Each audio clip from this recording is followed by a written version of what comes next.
आप अपने दोनों वरदानों को मांग लो।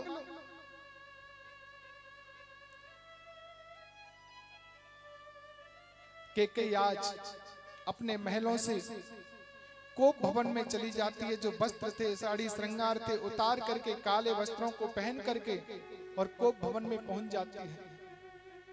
महाराज दशरथ आते हैं कैकेयी के महलों में। जैसे ही पहुंचे, कैकेयी नहीं दिखी, आवाज लगाई, नहीं देखी, तो समझ के कोप भवन में गई होगी।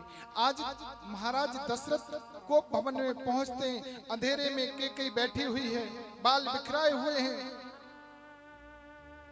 दशरथ जी ने समझाया, देवी क्या बात है? बोले 15 दिन से अवध में चर्चा चल रही थी, राम का राज्य अभिषेक होगा और हमें कोई सूचना भी नहीं। बोले नहीं देवी, 15 दिन से कोई चर्चा नहीं थी, चर्चा केवल आज ही हुई थी। बोले मैं नहीं मानती इस बात के लिए। आज दशरथ जी कैकेयी को समझाते हैं। कैकेयी ने कहा, आप मुझे 2 वरदान दीजिए।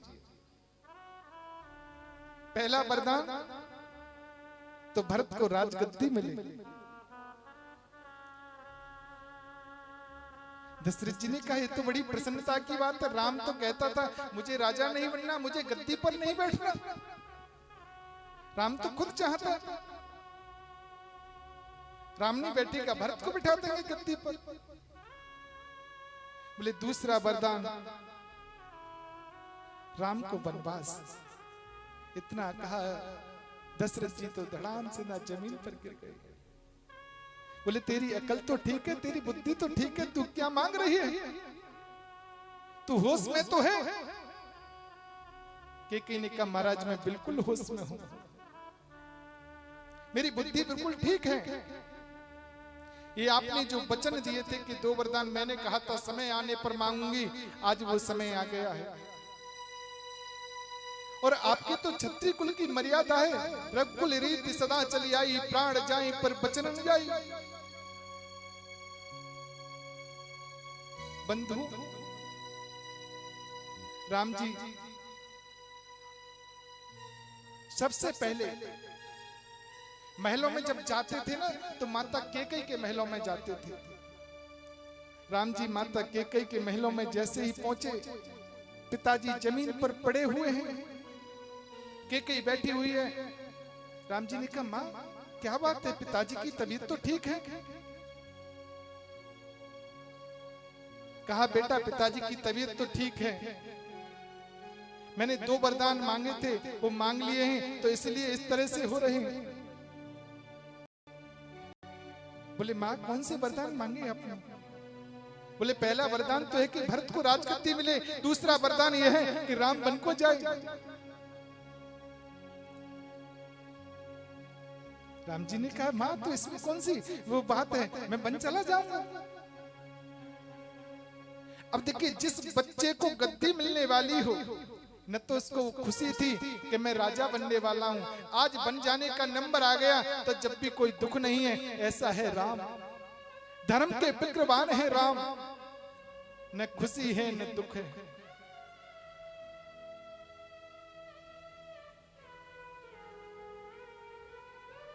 राम माता कौशल्या के महलों में आते हैं, प्रणाम करते हैं। माँ अपने हाथों से राम के लिए हार तैयार कर रही थी, कल मेरा राम राजा बनेगा, मैं अपने हाथों से माला पहनाऊंगी।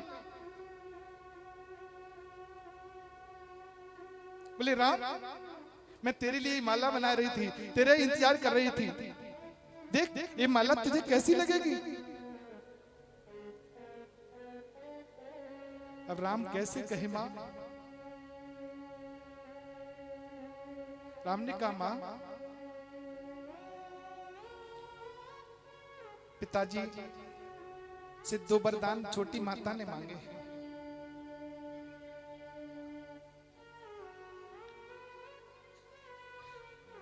माता ने मांगा है कि भरत को गद्दी मिलेगी, मुझे वनवास मिलेगा।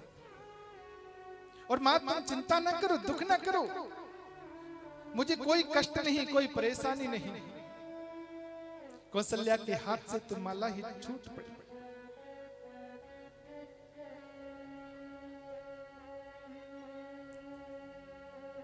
फिर मन में धैर्य धारण किया, मेरा राम तो कहता था कि भरत राजा बने। राम जी के जीवन में, राम के चरित्र में बंधुओं हर जगह उनका संतुलन है।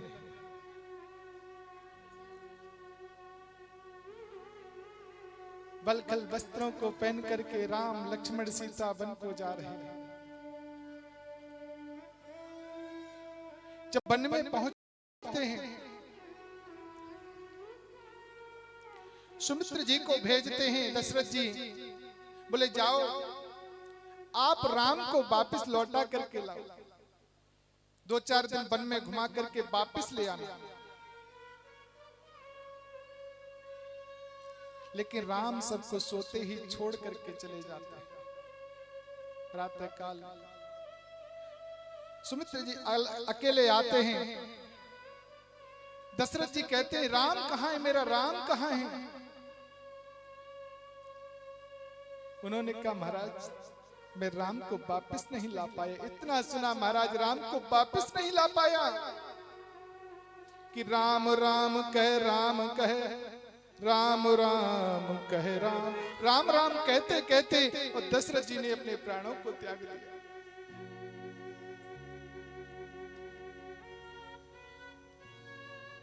राम राम का कहते हुए दशरथ जी ने अपने पंच भौतिक शरीर को त्याग दिया। देवराज इंद्र के आधे सिंहासन पर दशरथ जी विराजमान रहते हैं। बंधुओं, दशरथ जी महाराज पंच भौतिक शरीर तेलाद में सुरक्षित रखा गया। भरत लाल को सूचना दी गई, भरत जब जाना, मेरी माता के कहने से राम वन चले गए। भरत ने सैकड़ों प्रकार की सौगंध खाई माता कौशल्या के सामने, मैं अपने राम को वापस लेकर के आऊंगा। सौविधि भरत सहान सोगु। एक बात, ब्रह्मा की सृष्टि में 2 विचित्र पात्र हैं। पहला विचित्र पात्र है भरत, दूसरा विचित्र पात्र है मंथरा। भरत जैसा अद्भुत पात्र, इसमें एक भी दोष नहीं है भरत के अंदर। और मंथरा ऐसी पात्र है कि इसमें एक भी गुण नहीं है।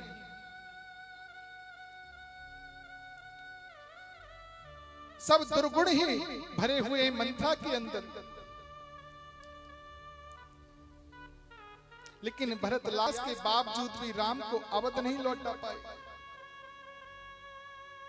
बहुत प्रार्थना की, लेकिन एक बार तो बात रघुवर ने मुंह से कह दी, उसे दोबारा कहने का अवसर कभी नहीं दिया। आज भरत जी चरण पादुका लेकर के आए नंदी ग्राम में।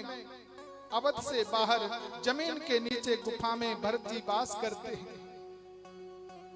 बोले जब तक राम वनों से नहीं आएंगे, मैं चारपाई पर बिस्तर पर नहीं लेटूंगा। जमीन पर ही अपना परम कुटी बना ली और वहीं पर वास करते हैं। परम आदरणीय सुखदेव जी महाराज कहते हैं, परीक्षित 14 वर्षों तक किसी ने भी अपने पांव में जूते नहीं पहने थे, सब नंगे पैर रहे थे। क्योंकि राम वनों में यदि नंगे चल रहे हैं तो हम भी पैरों में जूते नहीं पहने।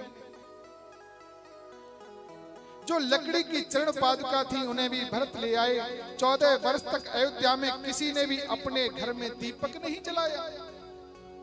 यदि हमारे राम अंधेरे में रहेंगे तो हम भी अंधेरे में रहेंगे। द्वार पर बंधनवार नहीं लगाया कोई खुशी का, राम वनों में है तो हम बंधनवार नहीं बांधेंगे। मेरे प्रभु राघवेंद्र सरकार अत्रि मुनि के आश्रम पर पधारे। अनुसुईया जी ने जानकी को जो आशीष वचन में कहा, उसके बाद सुतीक्षण के आश्रम पर प्रभु पधारे।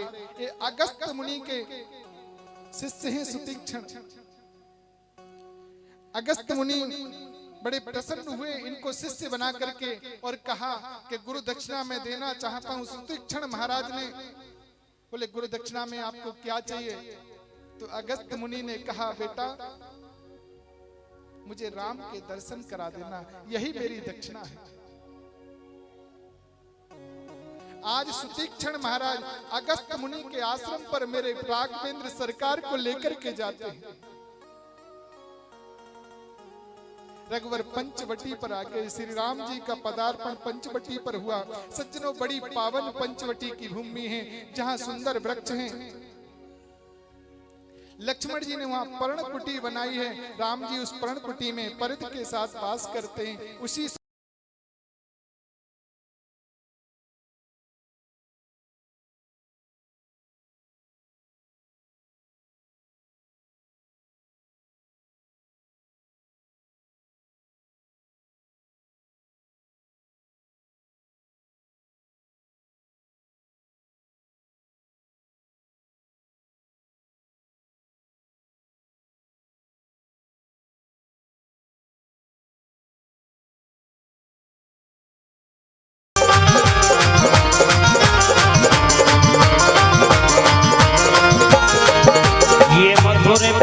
जग पंथ खोल सन्मार्ग बताने वाला, बिगड़ी को बनाने वाला। ये मधुर बोल जग पंथ खोल सन्मार्ग बताने वाला, बिगड़ी को बनाने वाला। श्री राम यही घनश्याम यही, श्री राम यही घनश्याम यही, श्री राम यही घनश्याम यही, श्री राम यही घनश्याम यही। वो प्रभु की महिमा की आरती, पापियों को पाप से तार की, तेरी भाग्यवान भगवान की है आरती, पापियों को पाप से तार की। कपूर मोरम करुणा बितारम संसार सारम गुटे राम लंका में विचार मंदार माला कपाल गाए, कपाल माला के सोने गाए, दिगंबर राय से दिगंबर राय, नमः शिवाय ओम नमः शिवाय।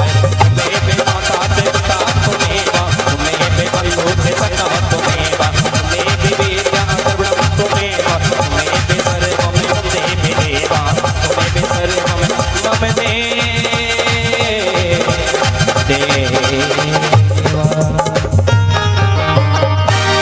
ओम हरि ओम जलेन शीघ्रीगणायं यतो यतः समीहसे ततो नो अभयं गुरु सन्नः गुरु व्रजभ्यो भयन्नः वासुभ्यः सुशान्तिर्भवतु। ओम द्यौः शान्तिरन्तरिक्षं शान्तिः पृथिवी शान्तिरापः शान्तिरोषधय शान्तिः वनस्पतयः शान्तिर्विश्वे देवाः शान्ति ब्रह्म शान्ति सर्वभू शान्तिरेव शान्ति शाम शान्तिरिधिः। ओम शान्तिर्भवतु ओम शांति शांति शांति। बोले बाके हरिलाल की जय हो, व्यासी महाराज की जय, परीक्षित जी महाराज की जय, श्रीमद् भागवत महापुराण की जय, सुखदेव जी महाराज की जय, वेद व्यास भगवान की जय। नमः पार्वती पते हर हर